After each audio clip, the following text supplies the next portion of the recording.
Good morning, good afternoon, good morning, actually, ladies and gentlemen. You're welcome to another episode of Monitor Your Health, the program where we educate the public on contemporary medical issues. Today, we have another topic, knowing fully well that 28th of July is the World Hepatitis Day. We thought it would be good for us to actually talk about this, to create awareness about this particular deadly disease. My name remains Dr. Femi Ogunremi, and I'll be your host for the program today again. I have with me here Dr. Mike Omotosho, the president of the Hepatitis Zero Commission in Nigeria. Dr. Mike Omotosho, you're welcome to the program. Thank you so much, Dr. Ogunremi, for having me. I'm delighted to be here. I've had so many beautiful things about your program, and I'm excited to be a part of it today. Thank you so much. I know it's very, very, challenging for you to give us this precious time at a very short notice. We know how busy you are in everything that you do in this country. Thank you so much. Please, can you introduce yourself to the audience? Well, I wear several caps, so introducing myself may take all the 30 minutes that we have today. I'm a part-time politician. I trained as a pharmacist. I do a lot of other things, but it's a lot easier to just tell people that first and foremost, I'm a philanthropist. I am also a pharmacist and a passionate politician who is desirous of seeing change happen within the community. And when I say politician, it doesn't mean we must run for elective office. It just means you want to see things happen. And the moment you're not satisfied with the status quo and you want to cause change, you are a politician, whether you like it or not. So the essence is to encourage each and every one of us to be politicians in our own little sphere of influence and make things happen. But for the purpose of this discussion today, I'm wearing the cap of the President's Hepatitis Zero Nigerian Commission, and also the Hepatitis Zero representative to the African Union. Thank you so much for that. So now you talked about Hepatitis Zero Commission. That actually, it struck me. I know that in the world now we have about 290 million people who are, carrying this deadly virus all over the place, and they're unaware of it. And then when you talk about Hepatitis Zero Commission, that sounds very, it sounds very, I won't say instructive, but it feels like a definition for a particular mission. Can you tell us about this mission, please? Thank you. You're actually right, Dr. Ogunremi. It's very instructive, really. The concept is to actually zero hepatitis in the very near future. And as if WHO saw what we're trying to do, they aptly captioned this year's World Hepatitis Day theme, hepatitis-free future, towards an hepatitis-free future. So that's the beauty of it. Well, let me start from the genesis so that you will understand how it came about. Rotary International is a humanitarian service club that is present globally with about 1.3 million members. The sole purpose of Rotary is to make life better for anybody within the community. We contribute our time, our talents, and our treasure to make this happen. So, because we're currently pushing polio as its flagship project, every other project that comes up will not be pushed forward as a flagship project. So hepatitis happens to be one of those other projects until we eventually get rid of polio totally from the entire world. You're aware that this month, Nigeria has been certified polio-free, leaving just 2 more countries. So once we do that, then Rotary International may adopt another disease area or another project. But for now, every other key project is now left as the Rotary Action Group. Right. So we have a Rotarian Action Group for hepatitis elimination. That is what Rotary knows it as. But our stage name is actually Hepatitis Zero, because it's a lot easier to call Hepatitis Zero because that is actually the project's name. And because, like you said, we have a mission, because we want it to be instructive. And it is instructive because the WHO initially had an agenda to actually rid the world of hepatitis by the year 2021. So they came up with a 5-year strategic document by the year 2016. But they realized only 6 countries were on course to actually achieve that. So by the year 2017-18, they didn't scrap that, they expanded it, set a new target date of 2030. And they worked with the United Nations and came up with the SDG target 3.3, which is to halt all communicable diseases by the year 2030 with emphasis on hepatitis. That's actually SDG target 3.3. So what they're saying is by the year 2030, they want a situation where the transmission of hepatitis is halted globally. And as I speak to you, just 10 years to that target, only 12 countries are on track to achieving that target. But I hope with the kind of dexterity that Nigerians are, the resilience that we have, once we hit the road running, we will fire from all 4 engines and probably be on track to like those other 12 countries. Hepatitis zero, by extension, is therefore present in 196 countries of the world. Wow. Last year, we had 115 countries participate in the Hepatitis Zero Week. So for us in Hepatitis Zero, we don't just celebrate Hepatitis Zero Day. We carve out a full week around hepatitis, the World Hepatitis Day, and then have a full week's activity. So last year, for instance, as a project, Hepatitis Zero, during the Hepatitis Zero Week between 20th and 27th of July 2019, we screened over 1 million people for both Hepatitis B and Hepatitis C. And I'm very delighted to announce that Nigeria alone contributed more than 100,000 of those screening using 120 Rotary clubs and 13 civil society organizations. This year, unfortunately, we have COVID 2 times. The bulk of our activities are online. So what we've done is to basically come up with webinars. On Monday, we had a media conference. Then we also had a media pally and an update briefing. On Tuesday, we had the First Ladies Roundtable, where about 4 First Ladies were present. Ogun, Sokoto, Kebbi, and forgotten the 4th. Can you imagine just on Tuesday? We also had the Minister of Health in attendance too. We had the global president also in attendance. Later in the day, we had a global countdown where we did the sign to remind everybody that we have just 10 years to 2030. What are you doing about it? If Nigeria happens to be one of those countries that is able to halt the transmission of hepatitis, and they say, congratulations, Dr. Ogunremi, Nigeria is now free of hepatitis. Will you be able to beat your chest and accept the congratulations? What have you done to be able to accept that congratulation? Basically, that's what we're doing. And today, in fact, today we're also having a roundtable on vaccine access. We're having NAFDAC, MPCDA, IVAC, International Vaccine Access, Biolabs from Pakistan, the African Vaccine Manufacturers Initiative from South Africa, and even Philips Pharmaceuticals locally here are joining us. The moderator of that panel is the esteemed virologist, professor of virology, Professor Tomori, and it will be hosted by Professor Rotimi Jason, who also doubles as the chairman board of trustees for Hepatitis Zero Nigeria. So we have a full week of activities culminating today. Wow. Thank you so much. I know, each time I try to catch you, you're always, before this COVID, you're always jet lagging all over the world. Now I understand why that is, so difficult to track you down.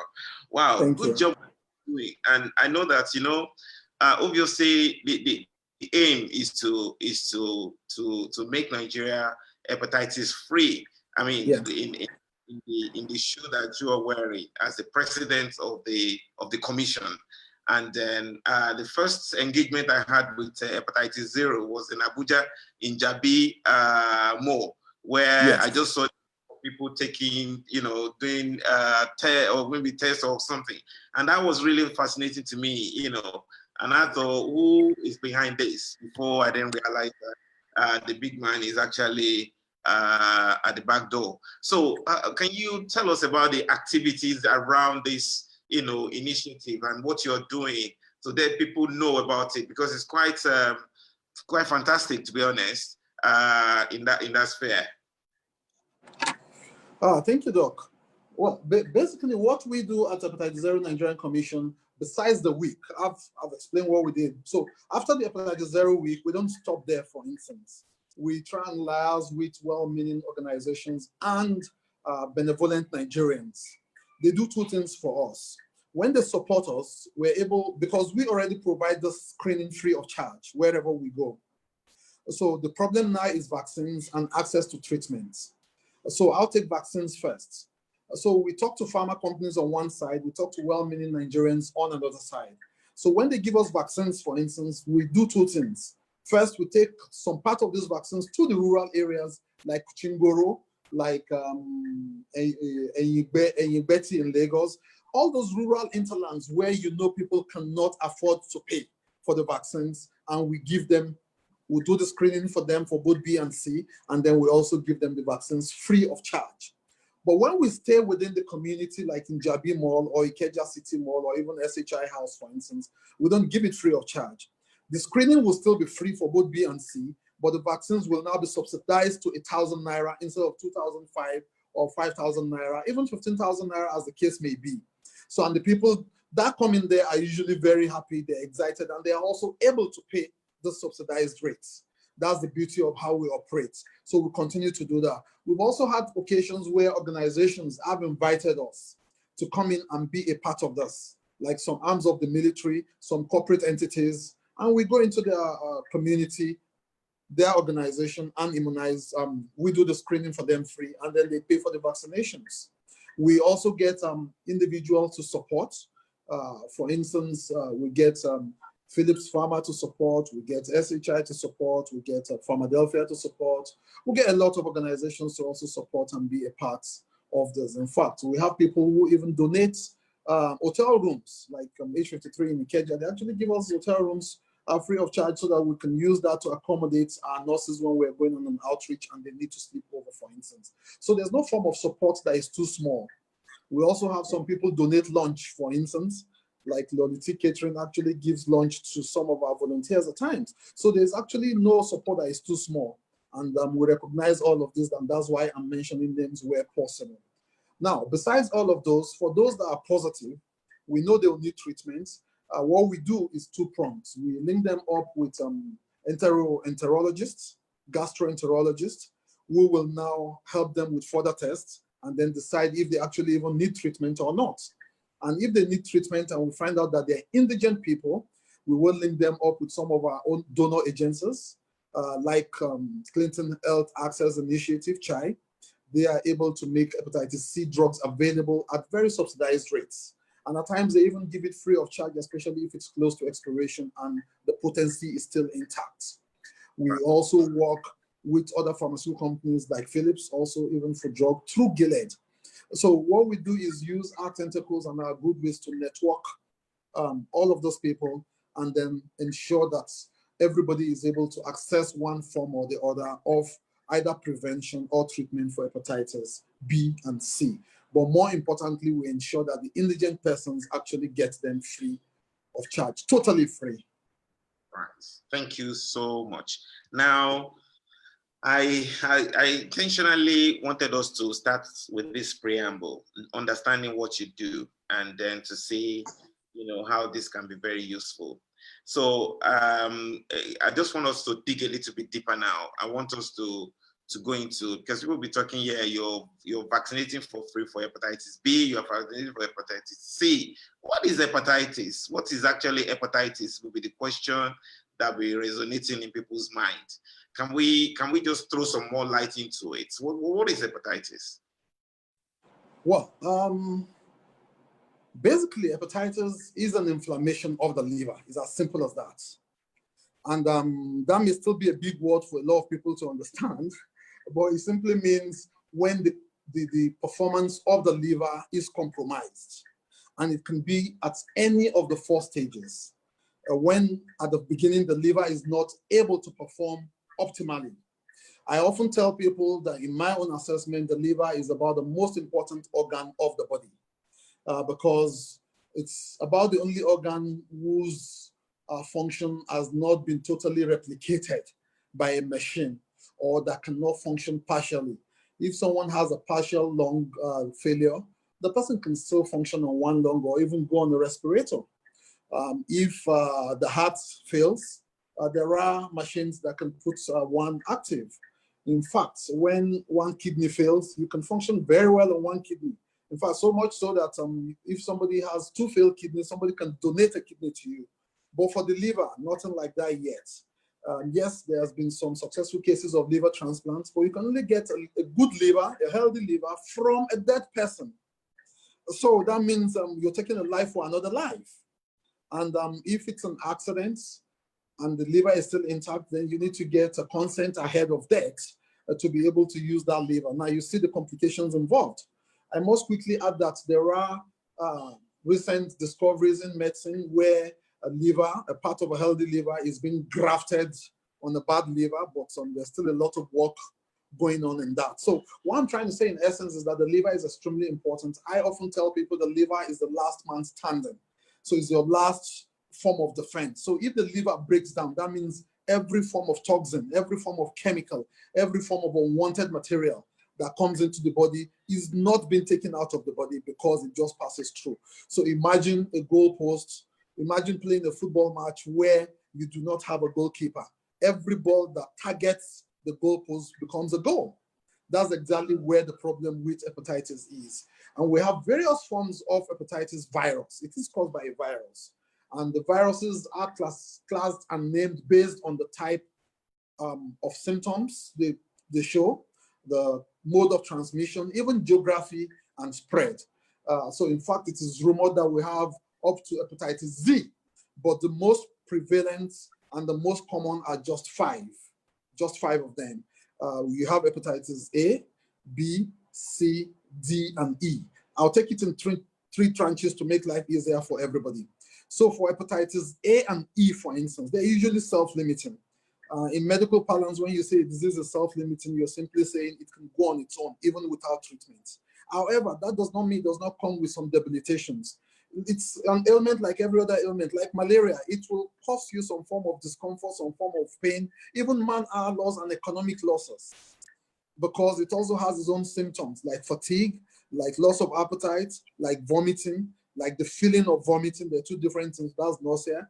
Like even weak joints, like even pale stool and very light, deep colored urine. There are 2 other key symptoms that we need to also note, which is edema and jaundice. And I tell people that by the time you notice edema and jaundice in an hepatitis patient, it's very likely the liver is gone already. Let me quickly warn that the presence of edema and jaundice does not mean you have hepatitis, because those ailments can occur on their own. Edema is simply an accumulation of body fluids in certain parts of the body, while jaundice is yellowing of the eyes and then the skin. But because of our color of skin, you may not be able to see the yellowing of the skin. But for most Caucasians, you'll be able to see the yellowing of the skin. So what I'm saying in essence is that hepatitis A and E exists, but it goes on its own. In fact, there are vaccines for both hepatitis A and E, even though hepatitis E vaccine has not been certified by WHO. But a lot of people coming into endemic areas still take hepatitis A vaccine. But hey, we have bigger problems in B and C. That's why we seldom talk about A and E. So for the B and C, for instance, they are also caused by poor toilet habits, just like A predominantly, eating foods that is probably not well cooked or not well washed, just like A and E. But the biggest cause of hepatitis B and C is exchange of body fluids, such as having unprotected sex, like using the same needle, sharing needle with several people. You don't know their status, like using the same sharp objects for birthmarks or even for circumcision, like engaging in contact sports with people whose status you do not know, even football, where you sweat and you exchange body fluids by rubbing body sweat on each other. So, I mean, those are the prevalent ways the most common ways of contracting hepatitis B and C. And the good news is that hepatitis B has a vaccine. So meaning you can actually protect yourself, while hepatitis C does not have a vaccine. Now, the reverse is the case for treatment. Both of them have treatment. In medical parlance, when you say an ailment has treatment, it means when somebody presents with that ailment, the medical practitioner will have something to give you.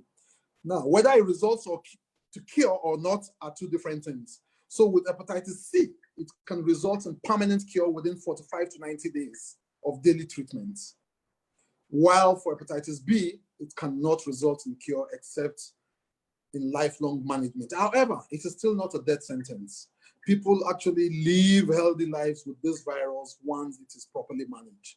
It's just a simple logic of reducing the viral load so that they can function the way they should function, and then continuously monitor them so that if the viral load goes up again, they bring it down. It's as simple as that. The same way we manage HIV, because hepatitis B is also a DNA virus. The hepatitis B virus is also a DNA virus, just like HIV/AIDS. So the third tranche is D that I have not mentioned. D on its own does not exist. They just found out there are certain strains of hepatitis B caused by the hepatitis B virus that is behaving strangely, that is actually more deadlier, and actually moves faster from the acute to the chronic phase. So they labeled that one hepatitis D. So you probably will not hear of an hepatitis D virus on its own, but then the hepatitis D does exist as a co-infection on hepatitis B. So there you have it: A and E, B and C, and then D.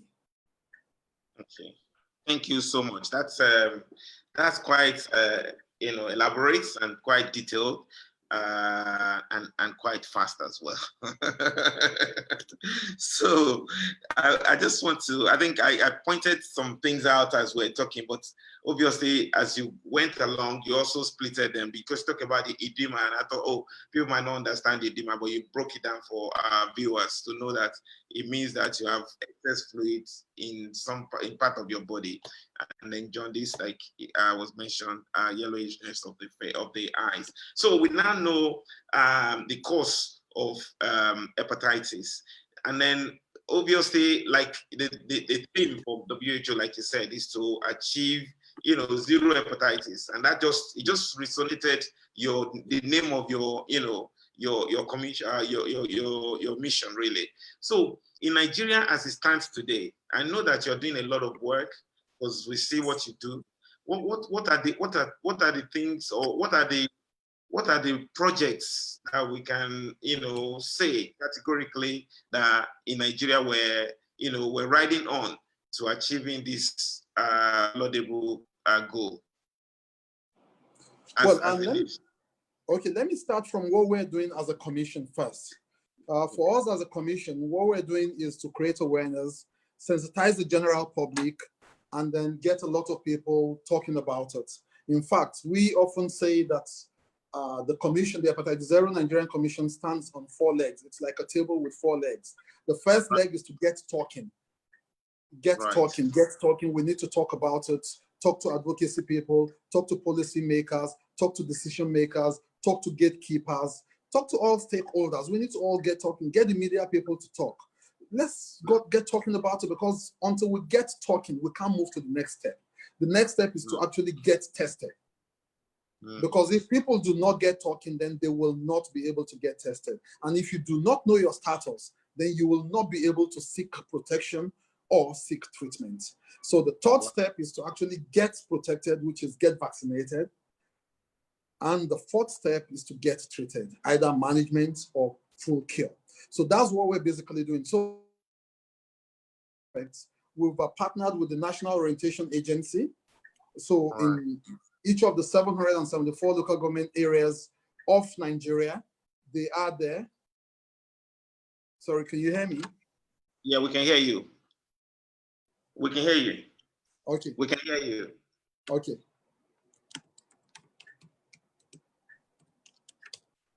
Sorry.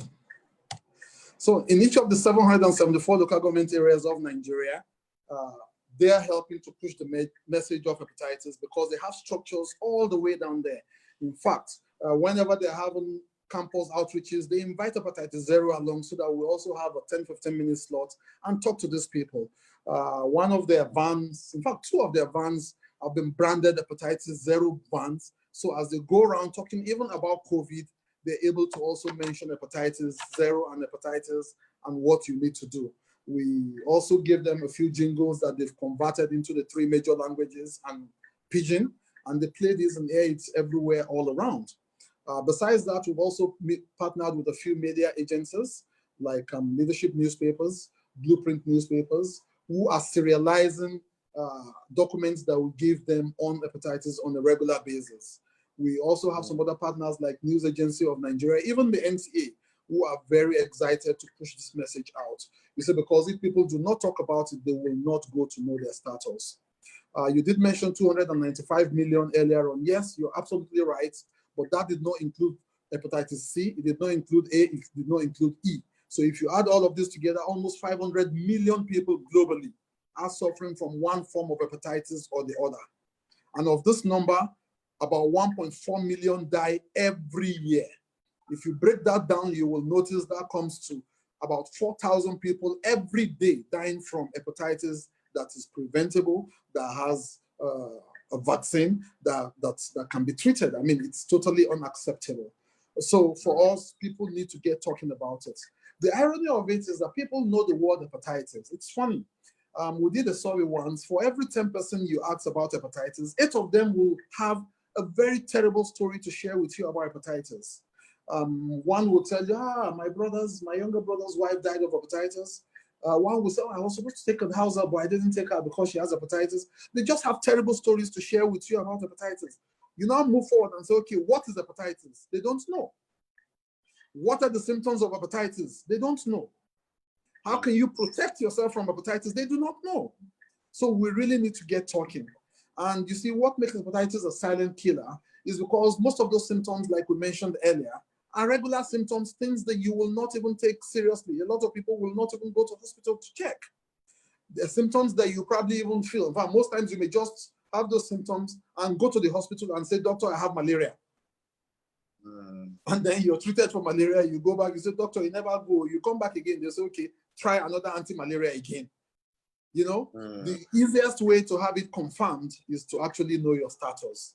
And then unfortunately, a vast majority of carriers are totally asymptomatic, meaning they do not present with any clinical symptoms at all. That makes it even worse.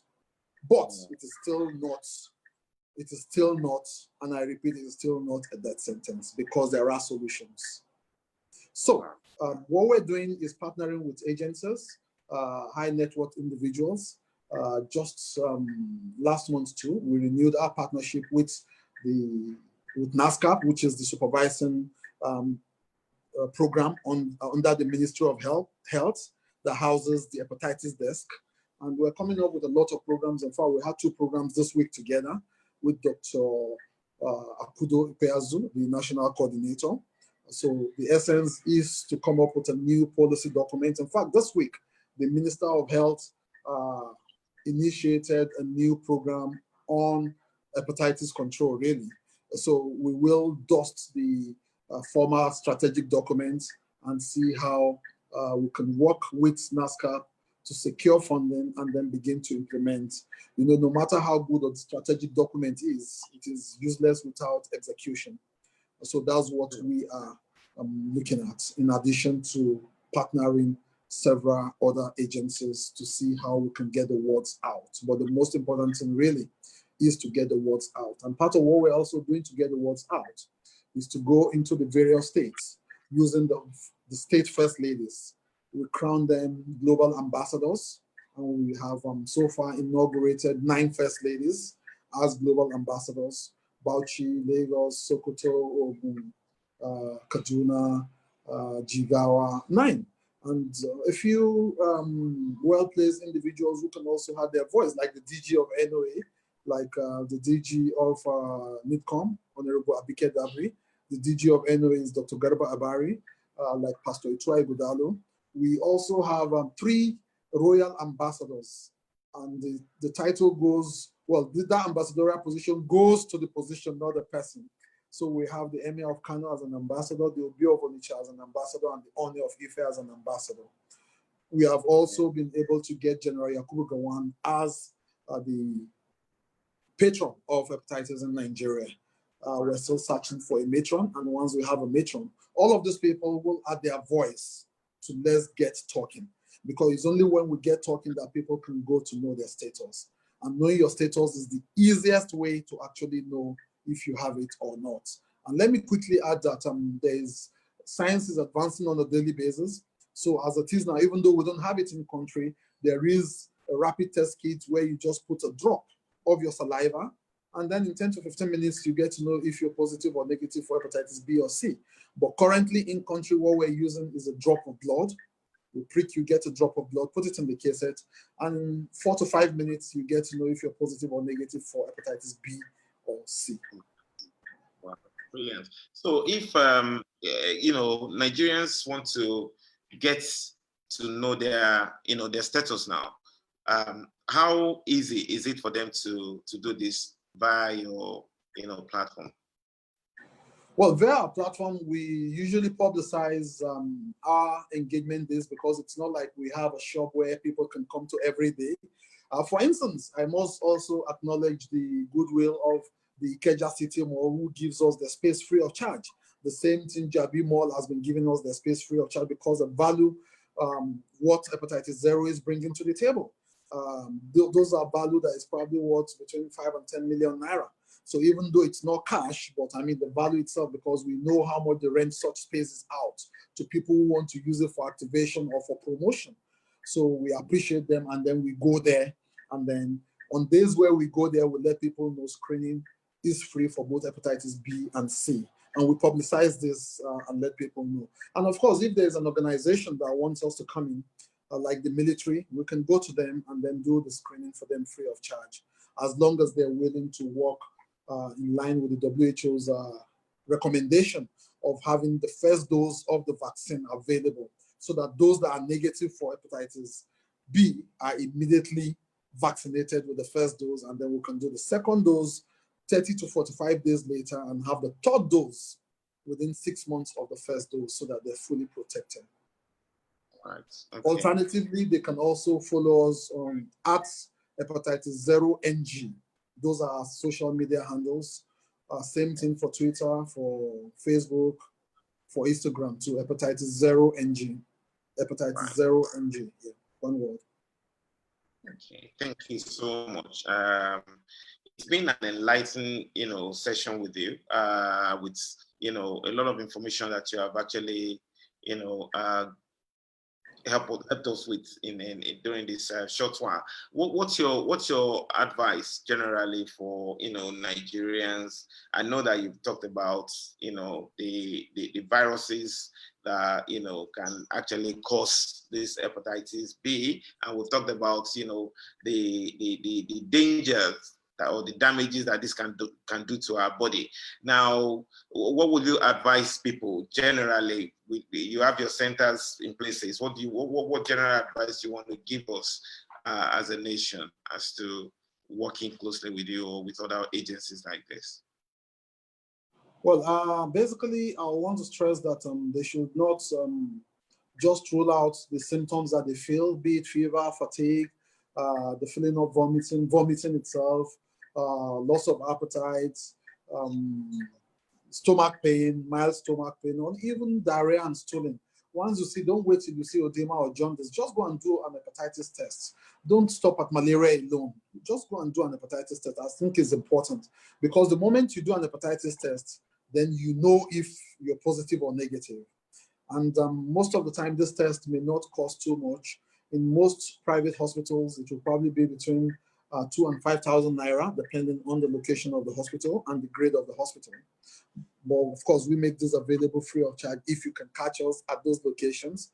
But once you feel this health is wealth, and your health is the most important, so you may not wait till you're able to catch us.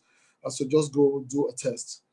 Besides that, I often tell people, and the moment you're negative, please just endeavor to take the 3 shots of the vaccine, and you're protected for life. And if you're positive, just see a gastro, get more tests done. They'll determine if you need treatment at all. You may not need treatment. And if you do need treatment, the good part is most of the drugs used are also similar for the drugs used for HIV. And they're available free of charge in many participating hospitals. So you just need to know your status and see a gastro first. And if it's a C, where there's no vaccine, just protect yourself, like I've said before. Ensure that you wash your foods properly. You do not engage in anal sex. You do not engage in oral sex. You do not engage in unprotected sex. You also do not share needles with others. You do not engage in contact sports with people whose status you do not know. You also do not even share toothbrushes with people that you love. You see, I say this because the gum is actually very, very fragile. And a lot of people do not know that when you use regular toothbrushes that are very brittle, they can actually cause micro lacerations on the gum. And if you now use somebody else's toothbrush, or you even kiss and exchange saliva, then it's not the exchange of saliva that is causing the problem now, but of course the saliva can now have access through those micro lacerations on the gum. So you know how to protect yourself with all of those. But of course, if it's positive for C, there are treatments. Gone are the days where people need $9,000 for the cost of treatment. It's now available for less than $300, between $300 and $500. Locally here, we have organizations that are making it available. You just need to present and confirm your status to be able to do that. But by and large, my parting words for Nigerians will be that we're all on track to eradicating hepatitis by the year 2030. It's just 10 years from now. When you see somebody in these days of COVID, just greet the person like this from afar, show your 10 fingers, and the person will ask you, why are you showing me your 10 fingers? You say, well, we have just 10 years to halt the transmission of hepatitis. What are you doing about it? First, have you gone to know your status so you can protect yourself and your loved ones, and by extension, the community at large? Let me scare you on a final note with some startling statistics. We have about 27 million Nigerians with hepatitis B and C. We also have an estimated 13 million Nigerians with hepatitis A and E. Most of these are not documented. If you look at our population at 200 million, that tells you 1 in every 5 Nigerians is moving around with one form of hepatitis or the other, ready to infect others, infecting others, and they will continue to infect others, including their loved ones. Most of those people do not even know their status. That exactly is where the problem is. So people must go out there and know their status. And knowing your status is free with hepatitis 0. You just need to be able to know where we are. Thank you, Dr. Omotosho, and for that parting words. One thing I would have loved to know, I'm sure the people probably would like to know, is, the days that you actually, your commission, the days that they come to either in Ikeja or in Abuja. Do you have an idea, or how can they get that information? Yes, well, the easiest way to get the information is by following us on our social media handles. Hepatitis 0 NG, hepatitis 0 NG. The 0 is spelled Z-E-R-O, not 0, not the number 0. So it's actually hepatitis 0 NG. Same thing for Twitter, Instagram, and even Facebook. They can also call 090. Is it okay to share the number? Sure. Yeah, they can also call 090 111, that's 111, then 4 zeros, 0000, and then 1. So that would be 090 111 00001. So you see, we have a lot of zeros in hepatitis 0. Yes. But by the way, we actually are usually at the Ikeja City Mall every other Wednesday and Thursdays between 10 and 6 p.m. Okay, 10 a.m. and 6 p.m. Yeah, so this week, for instance, day before yesterday and yesterday, we were at Ikeja City Mall. Okay. So they won't be there next week, but in 2 weeks' time, they'll be there again. Okay. So at Jabil Mall, at Jabil Mall now, they're there as I speak to you today. They'll be there tomorrow. It's usually Friday and Saturday, and it's also every other week. So they will not be there again next week till upper week, Friday and Saturday. But all of this changes at times based on maybe public holiday or so. The easiest way is to follow us, then you get to know the days and where we will be, because there are times that we have opportunity to be somewhere else for like. Oh, hello. Right. I think we might have lost Dr. Michael Omotosho there. Oh, hello. I'm here. All right. I thought we lost you there. You No, just I'm still here. All right. Brilliant. Okay. So thank you so much for, enlightening us on, hepatitis this morning. Then I want to just quickly wrap up by, calling on Nigerians to, make sure that you know your status. That's the key that we're trying to push here. And, obviously, you need to talk about it. You've heard it now. Let other people know. Until we start talking, just like Dr. Omotosho said earlier on, we don't spread the information. So to spread the news, spread the information, talk about it. You've heard about the importance of hepatitis. Obviously, there are ways by which people can contract this particular deadly disease, which has been explicitly discussed by Dr. Omotosho there. And being infected doesn't mean that's the end of it all. There are ways by which things can be handled for you. There are treatments. And then we talked about the vaccination today. For those ones that are negative, you get vaccinated to protect yourself. And it's only 3 doses, just like he had mentioned here. And for those ones that are positive, there are treatments, which is a good thing.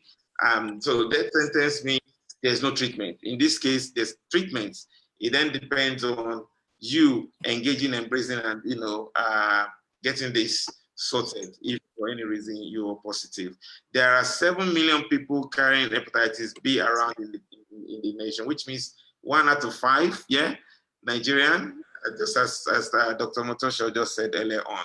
That's a very high level. So you have so many people carrying this virus around. So get tested, check yourself, make sure you're okay, and then we'll protect ourselves. Thank you so much for being part of this program today. Dr. Omotosho, we really appreciate. I know you're very, very busy. I only dabbled into your schedule. It was the day before yesterday. I twisted your finger. Thank you so much for allowing me as your brother to do this all the time. So it's been nice to have you, and then we look forward to doing some things with you again. I must say here that Area Doc again collaborates with Hepatitis Zero. So if for any reason you can't figure your way out, you can see if you download Area Doc, you will find a way by which you can actually get appointment or at least get signposted to the right place at a particular time. So we really welcome you. Thank you, and I look forward to having another session with you and meeting you again. I think tomorrow we have a program tomorrow on breast cancer. We only brought this in because this week is the hepatitis week, which is was on the 28th of Hepatitis Day. So we thought it'd be good for us to bring this to your notice. So thank you so much for joining us, and have a blessed weekend. Happy Salah as well to our Muslim brothers and sisters. Thank you. Okay, may I also invite your people to join us 4 p.m. today? I've sent you the Zoom link. We have increased vaccine access Pecha format, where we have about 5 people come and speak about the access to hepatitis B vaccine.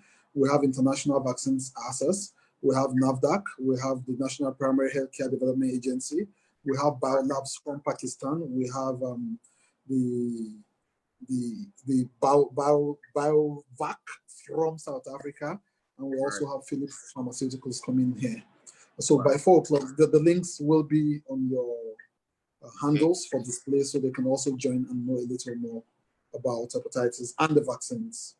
Okay, brilliant. So we'll push this one on our Facebook page, which is this page. And also, if you follow me on Instagram, Dr. Femi Ogunremi, which is Dr. Femi Ogunremi. You find it on my handle as well, and the subsequent topics that we're going to discuss. Thank you so much, and I have a pleasant evening. Bye bye. Thank you.